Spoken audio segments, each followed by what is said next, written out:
My dad gave everyone Christmas bonuses except me. Then his business collapsed overnight. I stood there with my hands curled into fists so tight my nails dug crescents into my palms, smiling the kind of smile you wear when you can feel your face trying to crack. The restaurant was loud, cutlery clinking, somebody's laugh bursting out too big, Mariah Carey bleating softly from speakers, and my dad was at the front of the long table holding a stack of cream envelopes like he was Santa, with a ledger. He was passing them out one by one, making a little speech each time. To Mark, best warehouse manager we've ever had. Applause. To Nita, kept us afloat this year. Cheers. Even my cousin got one, and he worked maybe 2 shifts a week when he felt like it. My dad reached the seat beside me, my brother's seat, and slapped an envelope down like a prize. Then he moved on without looking at me. Just skipped me, like my chair was empty. I waited a beat, expecting him to realize, to backtrack, to laugh and say, "Of course, and for my daughter," but he didn't. My throat went hot. I leaned toward him and hissed, "Dad." He kept smiling, eyes on the staff. I touched his sleeve, light at first, then tighter when he tried to pull away. "Dad, you missed one." He finally looked down at me, and his eyes said not now before his mouth did. "Layla," he murmured, like I was misbehaving in public. "We'll talk later." The envelope stack in his hand looked suddenly thinner and heavier at the same time. The people around me didn't know where to put their eyes. My brother looked at his lap, like it was fascinating. I could feel everyone trying not to stare while also definitely staring. I let go of my dad's sleeve, my fingers shaking, and I heard myself say, louder than I meant to, "You seriously did that?" He gave me a warning look, the one from when I was a kid, and he didn't want to make a scene. Except the scene was already happening. I could taste metal, like I'd bitten my tongue without realizing. It was a Tuesday night in December, the week before Christmas, and it was supposed to be our company dinner. My dad always did one. He'd book somewhere nicer than we usually went, stand up halfway through mains, tell everyone how proud he was, act like the business was a family. The business actually was a family, his family, and that was part of the problem. He started it when I was 12. By the time I finished uni, it had grown into a small but busy operation, packaging supplies and freight for local manufacturers, a warehouse, a handful of drivers, a dozen office and floor staff. My brother, Sam, had a title on paper but no real responsibilities. My cousin showed up when he wanted overtime. And me? I was the one who did the work people don't clap for. Bookkeeping, payroll, chasing invoices, smoothing over angry supplier calls, staying late to fix a scheduling mess when a driver quit midweek. I didn't have a fancy title. I was just helping out, even though I'd been doing it full-time for 4 years. When people ask what it's like to work for your dad, the honest answer is, imagine your boss can ground you. That's the vibe. My dad had this way of making everything feel like a personal test. If I asked for a proper salary, it wasn't a salary negotiation, it was after everything I've done for you. If I pointed out a mistake, it wasn't good catch, it was you think you know better than me. And because it was family, there were no clean lines. Sunday lunch could turn into a performance review. A quick, "Can you help me with this invoice?" could become an all-nighter because you're the only one I trust. That night at the dinner, I'd already been holding my breath for weeks. December is chaos for logistics and supplies. Everyone needs everything yesterday. People get sick, trucks break down, clients panic about holiday shutdowns. I'd been juggling everything while my dad ran around playing big man, telling staff to work harder and complaining about kids these days. He'd been on edge, too, snapping more, disappearing into his office to take calls he wouldn't explain. Once, I caught a glimpse of his screen when he forgot to lock it, and it was an email chain with the bank. When I asked what was going on, he shut the laptop and said, "Don't stress. I handle it." I should have known "I handle it" meant I'm hoping it goes away. When the envelopes came out, I wasn't even thinking about myself. I was thinking about the staff. Nita has 2 kids. Mark's wife is going through chemo. The warehouse guys had been sweating through 40-degree days. A bonus would actually matter to them. I even felt proud of my dad for once, like, okay, he's doing something decent. Then he skipped me. I stared at the empty space in front of me while everyone around me slid envelopes into purses and jacket pockets like they were contraband. The room smelled like garlic and wine and something sweet from the desserts nobody had touched yet. My dad kept talking, kept smiling, like he hadn't just humiliated his own daughter at a table full of people who worked under her every day. I couldn't swallow. I leaned towards Sam and whispered, "Did he seriously not give me one?" Sam's jaw worked, like he was chewing words. "Just don't start," he muttered without looking at me. That set something off in me. Not because Sam was wrong, because he always tried to keep the peace. Because the peace was always kept at my expense. I pushed my chair back.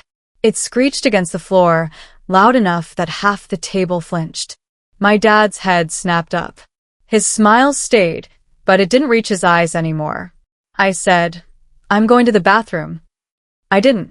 I walked out to the little side hallway near the bathrooms where the air was cooler and smelled like lemon cleaner. I pressed my palms to the wall like I needed it to hold me up. A second later, my dad followed. He didn't ask if I was okay. He didn't say, "I'm sorry, I forgot." He said, "What are you doing?" I laughed once, sharp and ugly. "What am I doing? What are you doing? You handed out bonuses to everyone except me." He rubbed his forehead like I was giving him a headache. "Layla, don't do this here." "Here's where you did it," I said. My voice was shaking, which made me angrier because I hated sounding like I might cry. "Do you know how that looked? Like I'm not even part of the team. Like I'm not worth." He cut me off. "Your family." It landed like a slap because it sounded like an excuse, not a comfort. "Exactly," I said. "I'm your daughter. Why would you do that?" His mouth tightened. "Because you don't need it." I blinked. "I don't need it?" "You live at home," he said, like he was presenting evidence. "You have food. Your bills are covered. These people have families. They need help." My cheeks burned. "I pay rent," I reminded him. "And I work more hours than any of them." He made a dismissive sound. "You work for the family. That's different." There it was. That rotten little sentence I'd been dancing around for years. "So, I'm just free labor?" I said, quieter. He looked at me then, really looked, and something flickered in his expression. Annoyance, guilt, pride. I couldn't tell. "Don't be dramatic." Dramatic would be me standing up in there and telling everyone I run your payroll, I snapped. Dramatic would be me telling them you wouldn't have made it through October without the payment plan I negotiated with. His eyes went hard. "Lower your voice." I did lower it, but only because my throat felt tight. "What is going on with the bank?" I asked. "I saw the emails. You've been weird all month." He stared at the floor for a long second, then said, "It's handled." "That's not an answer," I said, and my voice cracked on the last word. He exhaled through his nose. I said it's handled. Then he did something worse than yelling. He reached out and patted my shoulder like I was a child. "Don't ruin tonight," he said softly. "People are happy. Let them have this." The way he said it, like I was selfish for wanting basic respect, made my stomach twist. I pulled away from his hand. "Fine," I said. "Let them have it." I went back in, grabbed my bag, and walked out without saying goodbye to anyone. I didn't trust myself to speak. Outside, the air was humid and smelled like car exhaust and summer rain. I sat in my car with both hands on the steering wheel and just stared ahead, my chest rising too fast. My phone buzzed twice, Sam, then my dad, but I didn't answer. I drove home with my jaw clenched so hard my teeth hurt. I didn't sleep. I lay there listening to the house settle and thinking about the way my dad's eyes slid past me like I was furniture. Around 3 a.m., I got up and opened my laptop. I logged into the business accounts because I couldn't help myself, because I'd trained my brain to check fires even when I wasn't on shift. That's when I saw it. A notification from our banking portal, account restriction notice. There was also an email from our supplier portal, deliveries on hold until outstanding balance is cleared. Then another, A client requesting an urgent call because their direct debit had bounced. My heart started thudding like it was trying to punch its way out. I refreshed the bank page. The main account balance was a fraction of what it should have been. Our line of credit showed as suspended. I clicked through transaction history with trembling hands and saw a series of debits I didn't recognize, large ones, all within the last few days. I stared at the screen until the letters blurred. At 7:12 a.m., my dad called again. I answered this time because the business was in my blood like a toxin. What happened? I demanded. He didn't say hello. He said, "Get dressed. Come to the office." What happened? I repeated louder. His voice was tight and fast. The bank froze the account. The supplier is threatening legal action. Someone reported something, I don't know. Just come. I sat on the edge of my bed, my skin cold. Reported what? Silence. Then, just come, Layla. I could hear panic under his anger, like a cracking sound. I drove to the warehouse, and the moment I pulled into the lot, I knew it was bad. Staff cars were parked in weird angles like people had rushed in. Two of the drivers stood outside, smoking, even though they weren't supposed to. Inside, the office felt like a storm had hit. Phones ringing. Nita at her desk with her face white, clicking through screens like she could make the numbers change by force. Mark leaning against the doorframe, arms crossed, jaw clenched.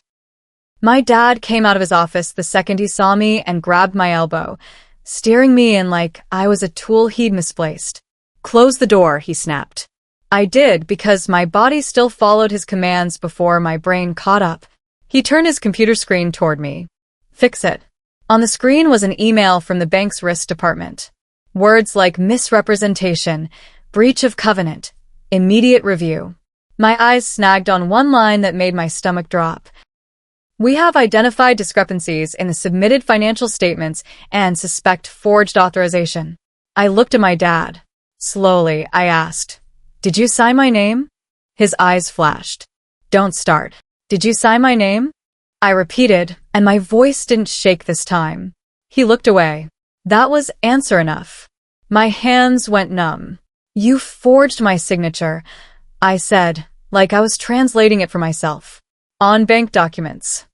He slammed his palm on the desk. "I had to. They wouldn't extend the line without it, and you were acting like you're the CEO, refusing to sign lies." I cut in. I could hear my own heartbeat in my ears. "You told me the numbers were fine." "They are fine," he snapped, then immediately softened like he realized how insane that sounded. "Layla, listen. We just need to get through Christmas. January is always better. The new contracts. The contracts you keep promising?" I said. I was shaking again, not from sadness, but from fury. "Dad, you committed fraud." He flinched at the word. "Don't be dramatic." There it was again. Like the word itself was the problem. Nita knocked lightly on the door and cracked it open, eyes wide. "Sorry, people are asking about payroll. It's supposed to run today." My dad waved her away, like she was a fly. "Later." I turned and looked at Nita, and I saw the fear there, not for the company, but for her rent, her kids, her life. That was the moment something inside me snapped into place. Not vengeance. Not some movie speech. Just clarity. I looked back at my dad and said, very calmly, "I can't fix this." His face twisted. "What do you mean you can't?" "I mean you forged my signature," I said. "You excluded me last night like I'm nothing, and now you want me to come in and take the fall for you." "I'm your father," he said, like that was a trump card. "And I'm your daughter," I replied, and my voice finally broke a little. "You're supposed to protect me." For a second, the room was silent except for the muffled chaos outside the door. Then my dad did what he always did when he was cornered. He shifted blame. "If you hadn't embarrassed me last night," he said, low and vicious, "if you hadn't been so entitled, maybe I wouldn't have had to." I laughed, but it sounded more like a cough. "Entitled?" I repeated. "I work 60 hours a week." I've canceled dates, skipped birthdays, held your business together with spreadsheets and apologies, and you think I'm entitled because I wanted you to acknowledge me in front of the people I pay. His eyes went glossy for half a second, and I wondered if he might actually feel shame. Then his jaw hardened again. So you're abandoning us. That word, abandoning, hit like he'd reached into my chest and squeezed.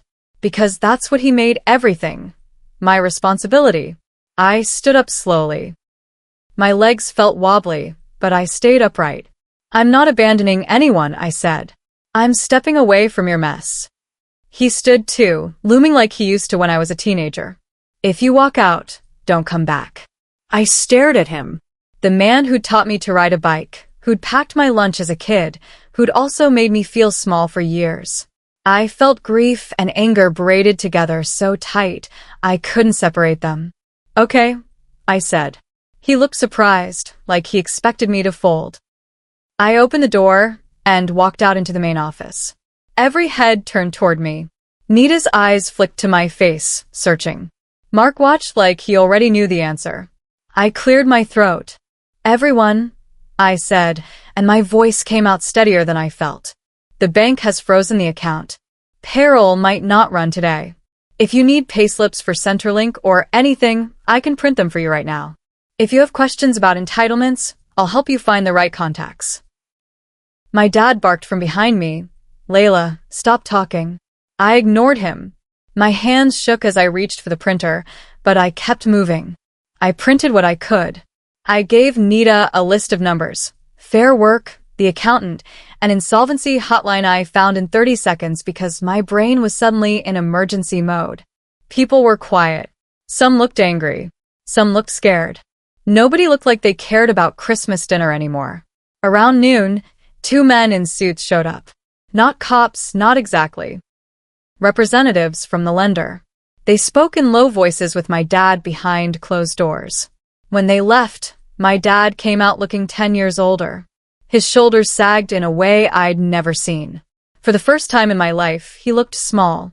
By 4 p.m., the warehouse operations had basically stopped. Deliveries canceled. Clients calling nonstop. Staff drifting home in silence, clutching their bonus envelopes like they were suddenly cursed. I was packing my bag when my dad came up behind me, softer now, voice rough. Layla, he said. Please. Just help me make it right. Just this once. I paused with my hand on the strap of my bag. I didn't turn around right away, because if I did, I knew I'd see the part of him that was still my dad, and my resolve would crumble. When I finally faced him, his eyes were red-rimmed, his mouth pulled tight like he was holding himself together with effort. I can help you find a lawyer, I said. I can help you talk to the accountant. I can help the staff get what they're owed. But I'm not going to lie for you. I'm not going to sign anything. I'm not going to pretend this isn't what it is. He swallowed hard. You're really going to let the business die? I felt something ache behind my ribs, but I kept my voice level. You let it die, I said quietly. I just stopped being the one keeping it on life support. That night, I went home to my childhood bedroom and sat on my bed staring at the wall like it might tell me what to do next. My dad didn't come home until after midnight. I heard him moving around the kitchen, slamming cupboards, then nothing. In the morning, I found his company keys on the counter next to a crumpled napkin with a scribbled number on it, an insolvency firm. Over the next week, the overnight collapse became official. The bank appointed administrators. Accounts stayed frozen. Orders stopped. Staff stopped showing up because there was nothing to do and no guarantee they'd be paid. My brother went from smug to frantic in record time, calling me every day like I was the emergency contact for consequences. My dad avoided my eyes in the hallway like we were strangers renting the same house. The weirdest part was the bonus envelopes. People started messaging me privately, staff I'd worked beside for years. Some said thank you for being honest. Some asked if their bonuses would bounce. A couple admitted they'd felt uncomfortable at dinner when my dad skipped me, but they didn't know what to do. One message from Mark stuck with me. I'm sorry he did that to you. You didn't deserve it. If it helps, that envelope felt heavy the second I got it. I didn't feel victorious. I didn't feel like karma was a clean storyline. I felt tired. I felt like I'd been holding a rope for years and my hands were burned raw, and when I finally let go, the weight didn't vanish. It just dropped, hard, and everyone heard it. I moved out in January. I got a job at a different company doing the same kind of work, and the first time my new boss thanked me for staying late, I almost cried in the bathroom because it was such a small, normal thing to be appreciated. My dad and I still speak, but it's careful, like walking around broken glass. Sometimes I catch him looking at me like he wants to say something, like he's trying to figure out how to be my dad again without being my boss. I don't know if he'll ever apologize. I don't know if I even need the words anymore. I needed him to see me, and he chose not to, until everything fell apart and there was nobody left to blame but the silence. Thanks for watching, and if you've ever been the one holding a family together until you couldn't anymore, I'd love to hear your story in the comments.